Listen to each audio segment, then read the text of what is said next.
Hello guys, welcome to the another video of constitution series. पिछले video में मैं आपको समझाई थी रिट्स क्या है, मतलब जो रिट पिटीशन हम लोग हाई कोर्ट में फाइल करते हैं वो क्या है। तो कॉन्स्टिट्यूशन का सीरीज कंटिन्यू करते हुए आज हमारा एक दूसरा वीडियो जहाँ पे मैं आपको बताऊंगी बेसिक स्ट्रक्चर के बारे में। इस पर्टिकुलर एरिया से क्वेश्चन डेफिनेटली पूछा जाएगा और हमारे लॉ एग्जामिनेशन में तो डेफिनेटली क्वेश्चन यहाँ से पूछा ही जाता है। कुछ ही दिन पहले एक इंटरव्यू देख रही थी दृष्टि IAS पर, जहाँ पे एक कैंडिडेट को पूछा गया मैग्ना कार्टा किसको कहा जाता है, मतलब मैग्ना कार्टा है क्या।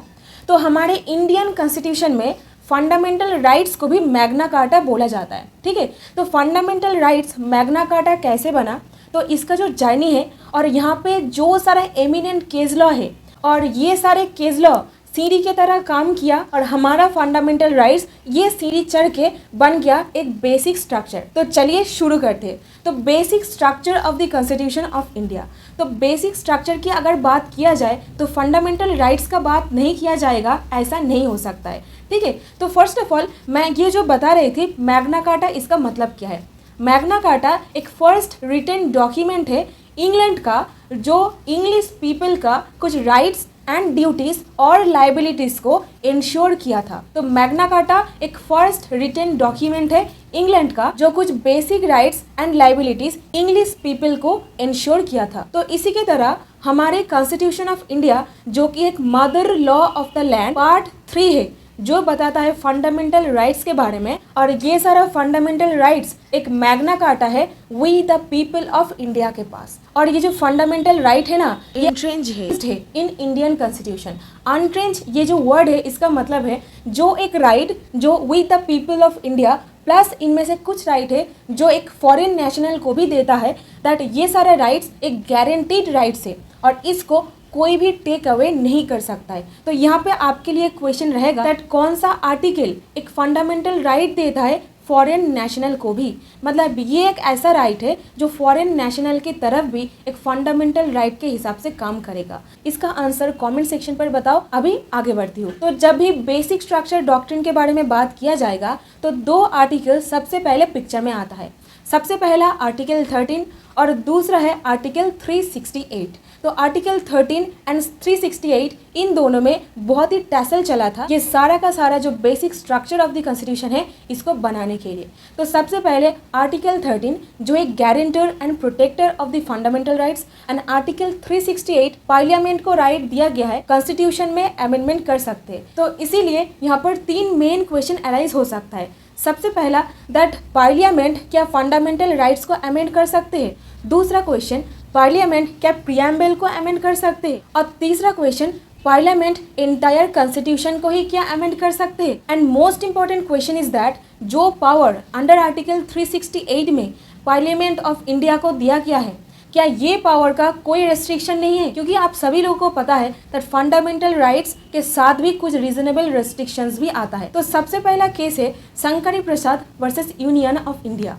तो ये जो केस है ये केस में फर्स्ट कॉन्स्टिट्यूशनल अमेंडमेंट एक्ट जो है इसको चैलेंज किया गया था। और फर्स्ट कॉन्स्टिट्यूशनल अमेंडमेंट एक्ट इसको पॉपुलरली हम जानते हैं एबोलिशन ऑफ जमींदारी सिस्टम के बारे में। एंड इसके साथ कुछ और लॉज भी था जो हमारा राइट टू प्रॉपर्टी को कर्टेल कर रहा था, और वो सारे लॉज को प्रोटेक्ट करने के लिए article 31A and article 31B को इंट्रोड्यूस किया गया था। और ऐसे में लोगों को लगने लगा था that article 31A and article 31B हमारा जो राइट टू प्रॉपर्टी है इसको कर्टेल कर रहा है, या फिर ये सारा जो लॉज है इसको अटैक कर रहा है। और उस टाइम पर जो राइट टू प्रॉपर्टी है ये एक फंडामेंटल राइट था। तब यहाँ पर एक मेजर क्वेश्चन अराइज हुआ था दैट पार्लियामेंट क्या फंडामेंटल राइट्स को भी अमेंड कर सकता है। जजमेंट हुआ था दैट आर्टिकल 13 क्लॉज 2 में जो लॉ वर्ड यूज किया गया है ये सिर्फ एक ऑर्डिनरी सेंस में या फिर एक ऑर्डिनरी पावर को रिप्रेजेंट करने के लिए किया गया है। ये कोई कंस्टिट्यूएंट पावर या फिर कंस्टिट्यूएंट अथॉरिटी को रिप्रेजेंट करने के लिए नहीं किया गया है। सो देयरफॉर अंडर आर्टिकल 368 जो पावर पार्लियामेंट को दिया गया है एक अमेंडमेंट करने का, सो पार्लियामेंट कर सकता है। और अभी आगे बढ़ती हूँ दूसरा केस पर, वो है Sajjan Singh versus state of Rajasthan. ये केस में जो 17th कॉन्स्टिट्यूशनल अमेंडमेंट एक्ट है इसको चैलेंज किया गया था, क्योंकि ये जो हाई कोर्ट्स का जो पावर है इसको रेस्ट्रिक्ट कर रहा था। और ये केस में शंकरी प्रसाद वर्सेस यूनियन ऑफ इंडिया ये जो केस था इसको रेफर किया गया था। और रेफर करके यहाँ पर जजमेंट सुनाया गया दैट जो पार्लियामेंट को राइट दिया गया है अमेंडमेंट करने का, ये पावर में फंडामेंटल राइट्स को भी अमेंड करना, ये पावर भी इनकॉर्पोरेट होता है। तो इसीलिए parliament of India at any time पूरा होल कॉन्स्टिट्यूशन को अमेंड कर सकते हैं। अभी पिक्चर में आता है एक और important case, this case is really important, that is Golaknath versus state of Punjab, क्योंकि यहाँ पर फॉर द फर्स्ट टाइम 11 जजेस बेंच, सबसे बड़ा bench for the first time constitute किया गया था। और ये केस में बताया गया है दैट जो सारा पावर अंडर आर्टिकल 368 पार्लियामेंट को दिया गया है, क्या ये सारा राइट्स का कोई रीजनेबल रेस्ट्रिक्शन नहीं है, क्या ये सारा राइट्स अनलिमिटेड है। तो इसी केस में फॉर द फर्स्ट टाइम बताया गया दैट जो सारा पावर अमेंडिंग पावर पार्लियामेंट को दिया गया है, इसको पार्लियामेंट को एक्सटेंड करना पड़ेगा विथ रीजनेबल रेस्ट्रिक्शन। जो सारा पावर पार्लियामेंट एक्सटेंड करेगा उसको जुडिशियल रिव्यू किया जा सकता है। तो यहाँ पर एक वोटिंग हो जाए, तो जो शंकरी प्रसाद था वहाँ पर बताया गया दैट आर्टिकल 368 सुप्रीम, और सज्जन सिंह केस में भी बताया गया आर्टिकल 368 इज सुप्रीम। और ये जो फॉर द फर्स्ट टाइम जो केस है गोलकनाथ, यहाँ पर बताया गया आर्टिकल 13 इज सुप्रीम।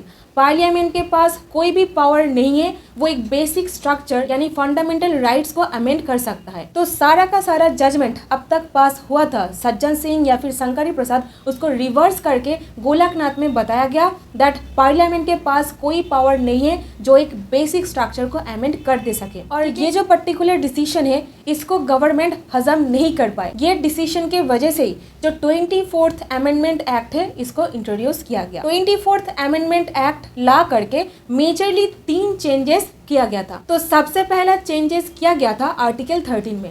आर्टिकल 13 में क्लॉज 4 को इनकॉर्पोरेट किया गया था। और दूसरा मेजर जो चेंज किया गया था वो आर्टिकल 368 का मार्जिनल नोट पे आप स्क्रीन पर देख सकते हो, वो था procedure for amendment of the constitution, and उसके बाद इसको चेंज करके किया गया that power of parliament to amend the constitution and procedure therefor. तो ये चेंज किया गया था। और तीसरा चेंज जो किया गया आर्टिकल 368 में क्लॉज 3 को इनकॉर्पोरेट किया गया था। तो ये अमेंडमेंट एक्ट के द्वारा जो सारा का सारा अब तक जो चेंजेस लाया गया that parliament is not supreme, parliament को अपना पावर एक्सटेंड करना पड़ेगा विद रीजनेबल रेस्ट्रिक्शन। जो गोलकनाथ केस में बताया गया था article 13 is protector and guarantor of the fundamental right, ये सारा का सारा जो कंटेंशन बनाया गया ये एब्सोल्युटली वैल्यूलेस हो गया। मतलब वही सेम कंटेंशन फिर से आ गया that parliament is supreme, parliament किसी भी मूवमेंट पर फंडामेंटल राइट को भी डाइल्यूट कर सकता है, मतलब चेंज कर सकता है। और अभी आगे बढ़ती हूँ, सबसे इम्पोर्टेंट केस, ये एक हीरो केस, इसका स्पेशल कोई भी मेंशन नहीं बनता है, और ये है Kesavananda Bharati versus state of Kerala. तो ये केस में सबसे पहला फॉर द फर्स्ट टाइम 13 जजेस बेंच बना था। जो गोलकनाथ में बना था वही 11 जजेस, एंड ये केस में बना 13 जजेस का। ठीक है, तो ये 13 जजेस बेंच बैलेंस डिसीजन पास किया। ये केस में 24th अमेंडमेंट एक्ट को चैलेंज किया गया था, एंड आर्टिकल 368 में जो अमेंड ये टर्म यूज किया गया है इसका क्या स्कोप है इसको बताया गया। तो सबसे पहला पॉइंट ये केस में बताया गया that fundamental rights are the integral part of the basic structure of the constitution. So किसी भी तरीके से parliament basic structure of the constitution को डाइल्यूट नहीं कर सकता है, मतलब चेंज नहीं कर सकता है। और जो वर्ड अमेंड ये अंडर आर्टिकल 368 में इनकॉर्पोरेट किया गया, इसको एक नैरो सेंस में लॉ मेकर्स इनकॉर्पोरेट किए हैं। लॉ मेकर्स का कोई भी इंटेंशन नहीं था ये अमेंड वर्ड को वाइडर सेंस में इनकॉर्पोरेट करे। तो ये केस से सबसे इंपॉर्टेंट पॉइंट जो उठ करके आता है दैट बेसिक स्ट्रक्चर को पार्लियामेंट नहीं अमेंड कर सकता है।